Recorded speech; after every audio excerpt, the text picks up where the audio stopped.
పాపము చేస్తే ఆదాము అవ్వుల నుండి భూమి మీద మానవ జాతి అంతా కూడా ఉద్భవించింది.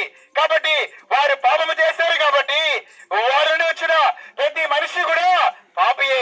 పాపము లేని మనిషి అంటూ ప్రపంచంలో ఎవరు లేరు. ఏ జాతి వారైనా, ఏ మతానికి చెందిన వారైనా, ఏ కులానికి చెందిన వారైనా, ఏ దేశానికి చెందిన వారైనా, భూమి మీద నివసించే ప్రతి మనిషి కూడా పాపి, పాపము చేసిన వారని వాక్యం బోధిస్తుంది.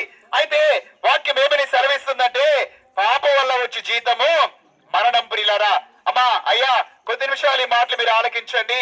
మీరు కూలి పని చేస్తే సాయంకాలానికి కూలి ఇస్తారు కదా, ఉద్యోగానికి వెళ్తే ఆ నెలకి మీకు జీతం ఇస్తారు కదా. పని అయిపోయిన తర్వాత అలాగే పాపానికి ప్రతిఫలం చివరిలో ఏముందంటే ప్రియులారా భయంకరమైనటువంటి నరకం.